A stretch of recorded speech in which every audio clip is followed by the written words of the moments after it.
I want to be Bob Dylan. Mr. Jones wishes he was someone just a little more funky. When everybody loves you, son, that's just about as funky as you can be. Welcome to my weekly podcast, Later That Same Life. I'm Larry Fedoruk, each week bringing you a topic, discussion, or story from our lives. Season 8, Chapter 2. Selling the song catalog. That was a Counting Crows lyric, the song called Mr. Jones. Here's something funky. A little over a year ago, Bob Dylan sold his song catalog for a reported $200 million. Bruce Springsteen sold his $550 million. Neil Young cashed in for $150 million. But that was only half of his back catalog. Sony Media shelled out for Dylan and Springsteen. Neil Young sold his to a UK investment fund. I got my money in a heart of gold. Last year, David Bowie's estate grew by $250 million after selling his songs to Warner Music. These are the big ones that we hear about. But significant dollars, sometimes undisclosed amounts, are obtained by artists selling their song catalogs. Stevie Nicks, Lindsey Buckingham, David Crosby, Barry Manilow, Justin Bieber, Keith Urban, Beach Boys, the estate of Prince. The list of sellouts is lengthy.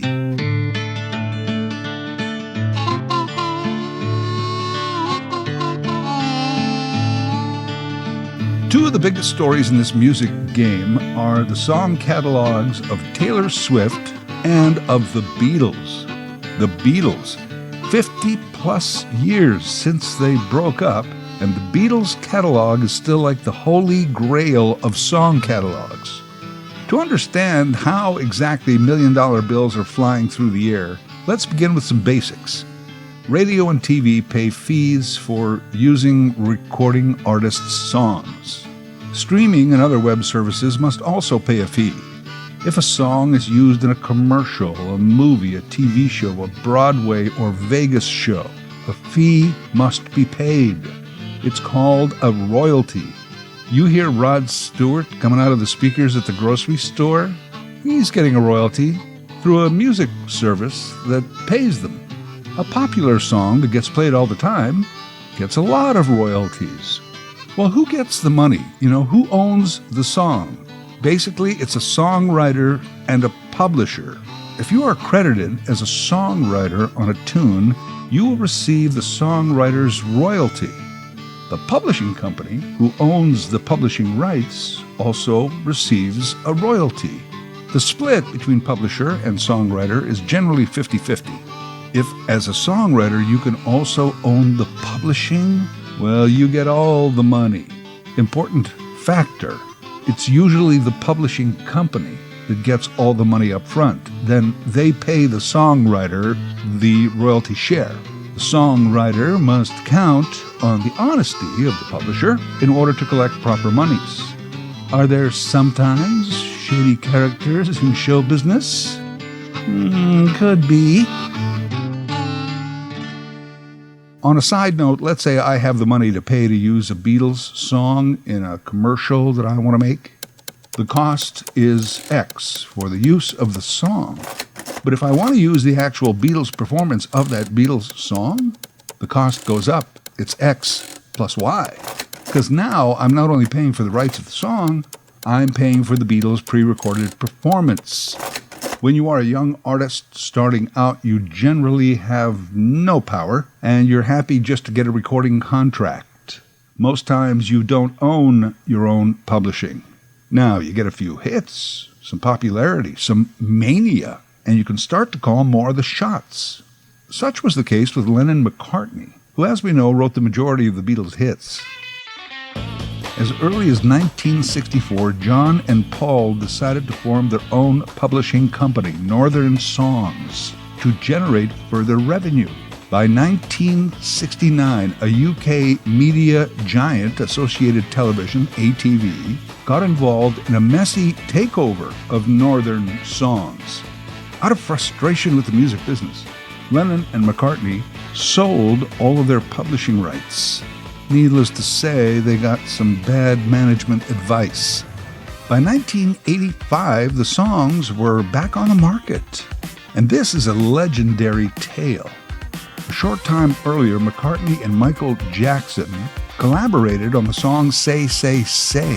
McCartney himself had been investing in song catalogs by other artists, buying them up, like those of Buddy Holly. He gave Michael an investment tip: buy song catalogs. Good long-term investment. So Jackson did just that in '85, outbidding McCartney behind his back for the Beatles songs, causing a huge rift between them. Jackson eventually sold back about half of the catalog to Sony ATV in the 90s, and then the remaining half was sold off to Sony by the Jackson estate, a large deal after Michael's passing.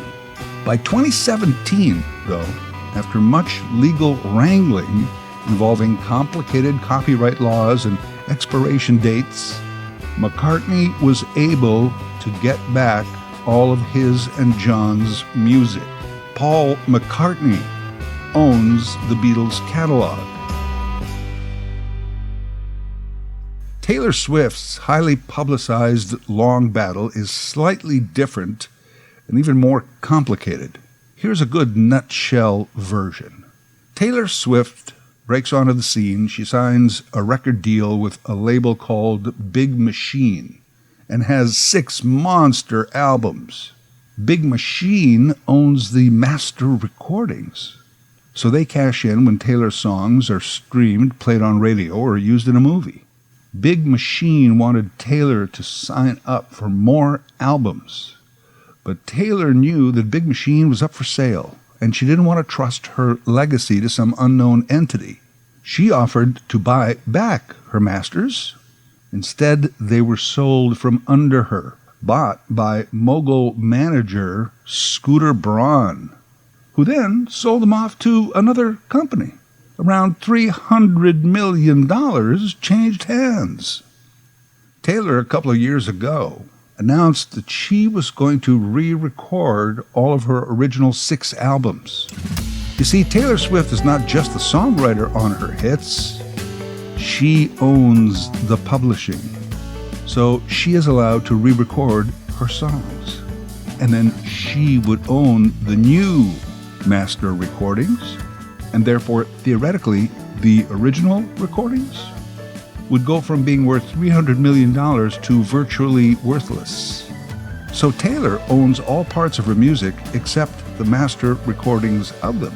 And she didn't actually trust Braun and the new owners to pay her her share as the music got played and used.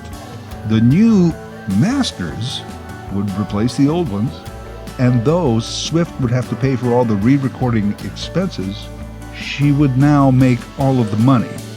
Got it? Oh, that's right. Making beautiful music can be an ugly business. You know, Beyoncé doesn't even own a lot of her own masters, although Jay-Z does his. Rihanna recently worked a deal to get hers back. You have to be of a certain star status to own your own music. So if you're a Dylan or a Springsteen, and through talent and longevity, you finally own the whole thing, well then why would you sell it off? Well, I'm sure individual personal reasons vary, but money. You may think that Born to Run and Like a Rolling Stone will live forever, and they may. But what if they don't? Plus, Dylan is 82, Neil Young is 77, Springsteen is 73, Stevie Nicks 74, and so on. They're saying, you know, my songs may in fact make billions over time, but I won't be around, and someone is offering me 9 figures cash money in the bank right now? Plus, I would still get songwriter royalties. Well, here's my PayPal account. Deposit the money now. And the music business is changing. Anyone can make quality recordings in their basement or bedroom. YouTubers have followings and can make good money. Making decent money on tour is almost impossible. There's too many people to pay. And yeah, there's a handful of major stadium acts, but for everybody else, the insurance alone means you'll probably be financially better off by staying at home as opposed to going on the road. For some of the big acts, the revenue sources may be drying up. With all these factors facing even a moderately successful musician, if you're also a songwriter, you're taking the cash. It's a wonderful thing about the artistic endeavors. That is, if you can break through the ether, it's copyright and royalties. Get paid over and over again for work you've already done. Wouldn't that be a great system across the board? Hey, Larry, you remember that senior year of high school when you worked at the car wash? We'd like to keep paying you for that again and again. It really left an impression on people.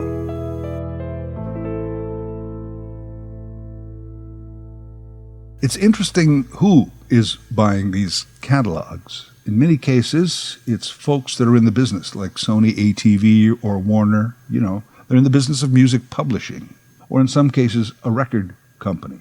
But also now investment firms and hedge funds are in the game. Instead of just buying up, the bricks and mortar and the factories and some new ideas, they're buying up the oldies, the music of our lives. Music has always been a big business, but the real marriage between songs and investments can be traced back to 1997, I think. Anyone remember Bowie bonds? David Bowie, among the first to unite these two interests. Bowie partnered with Prudential Insurance. He raised $55 million by promising investors income created by his back catalog of 25 albums. You would buy a Bowie bond. So when Bowie got a royalty, you got some of it depending on how many Bowie bonds you owned. Bowie bonds then matured in 2007, were redeemed at a profit for investors, and then full rights and royalties returned to Bowie and his estate. After Bowie did this, many other artists followed suit. It seemed incongruous that rock and roll, which always had kind of an anti-establishment element to it, was now working hand in hand with the man. Artists could now do well at the Budokan, Madison Square, and the Fillmore, but their best gig was Wall Street. Because, even one hit song can make you rich for life.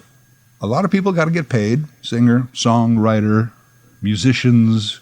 There's lots of middlemen, but not all of them get a royalty cut. But take, say, Every Breath You Take. It's one of the top earning pop songs of all time. One song has earned $35 million and counting. Yesterday, all my money seemed so far away. Now it looks like $60 million I get paid. Oh, I believe in yesterday. $60 million from that one song. And how about this? All I Want for Christmas is the rights to the Mariah Carey song. Since it came out in 1994, All I Want for Christmas Is You earns Mariah Carey over $2.5 million a year. That song alone has put over $75 million into her account. There are a number of Christmas tunes in the top 10 most profitable songs list. Why not record a Christmas song? It's almost guaranteed to be played each year for several weeks. That's why every artist and their cousin, it seems, has recorded some sort of Christmas toe tapper, because their songs will be streamed and played in stores and malls and everywhere during the month of December. Not to mention those sappy radio stations that go all Christmas music for an entire month. Meanwhile, songwriters and artists are stuffing their stockings with dollar bills. It's like getting a little Christmas bonus as you eke out a recording career. I gotta write me a catchy Yuletide song. Simply having a wonderful Christmas time. No, that's not good. Yeah, but write and record a Christmas song. That'll keep your chestnuts warm. So let's say that you, the company, now own hundreds of Dylan songs, and they each could bring in a 6 or 7-figure income per year. Do the math. Suddenly, throwing a couple $100 million Bob's way seems like a good investment, doesn't it? As for the stars themselves, sounds like a lot of money, and it is. I've always heard that they end up with about 20% of whatever figure hits the public media, whether it's a large recording contract, a movie salary, a song catalog purchase. The artist gets 20%. Because the time they pay taxes, fees, managers, agents, lawyers, accountants, assorted hangers-on, they end up with about 20%. So a Springsteen deal worth about $500 million.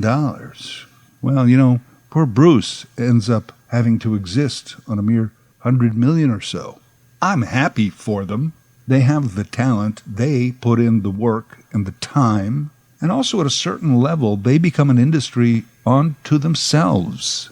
Lots of people have jobs because Bruce Springsteen wrote Hungry Heart. A few choice words, some well-placed chords. Well, there's a lot of money there, potentially. Why not? It's part of the exchange of goods and services for money. It's commerce. Commerce makes the world go round. Music is just a wonderful service. I think it is so valuable these days because it's so personal. Music and songs are something we generally listen to by ourselves or with someone special, and we make that personal connection to a song. Yeah, I know there's music at parties and we go to concerts, but generally it's just me and my favorite song.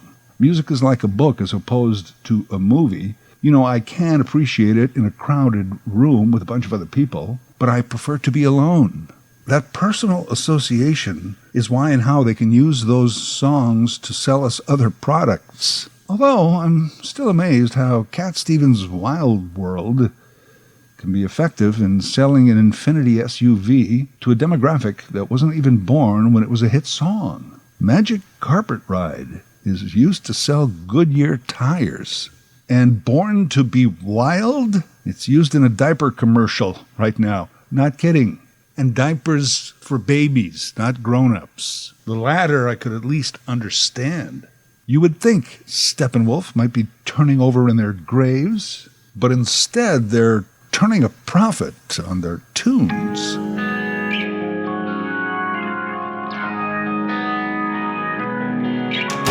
Music, goods and services. When it comes to music, I do miss the goods.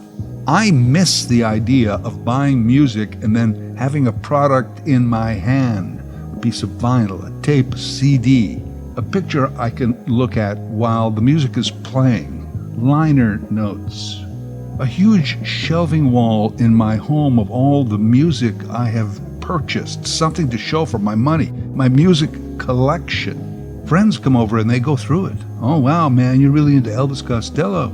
I spent money and I had something, this thing, something other than accessible files on a smartphone. I know the smartphone has the pictures and the notes and the videos, but it's not the same. And then the music industry itself, right? They always tried to screw you over by changing formats. You have to buy the same recording for a third or fourth time because now you got to have this. And also you got to buy the machine to play it on. I miss the music store. I know a few of them still exist, but to no great extent. I miss walking into the place where the product is music being played. You can talk music with another customer. I think that every generation has its music, and it's better than the one that came before, except for us before people who always say, well, they don't make them like that anymore, do they? But the last generation doesn't have that extra space, the real place where music is and where we shop for it. I really think they have a different appreciation of it because of that. It's not better or worse necessarily, just different. Hey, notice, by the way, that all of the artists and songs I've mentioned on this podcast, I didn't actually use any of their music. I can't afford it. I'd have to pay them royalties. And if I used the music without paying, the podcast might be blocked on all kinds of sites like YouTube and others. Digital audio now comes with embedded digital code, so the artist's lawyer doesn't even have to hear my illegal use of their music. Machinery will figure out if I have permission or not, and will turn me into authorities automatically. By the way, the music that I do use on these podcasts is from a growing industry, music services for podcasters and YouTubers. I pay a nominal monthly fee, and I have royalty-free use of all the music on this site as long as I'm a member. And if I stop being a member, all the music I've used so far also remains royalty-free. They get thousands and thousands of people like me and use the monthly fees to pay musicians for their music. Everyone wins. I get cool music. They run a profitable business, and musicians can make a living while they're trying to write a whole catalog of songs that they can eventually sell for hundreds of millions.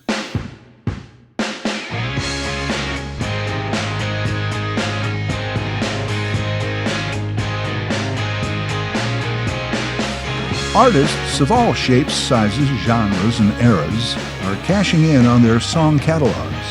We mostly hear about the classic rock crowd, that's the big money.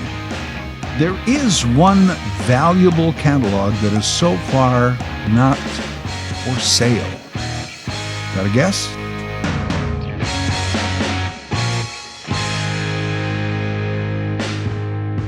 It's that of Mick Jagger and Keith Richards, the Rolling Stones. As Keith recently told CBS, we don't want to sell because selling your music catalog is a sign of getting old. Later That Same Life is written, voiced, and produced by Larry Fedoruk. LarryFedoruk37@gmail.com. Subscribe to Larry's podcast YouTube channel. Get automatic notifications with each new episode.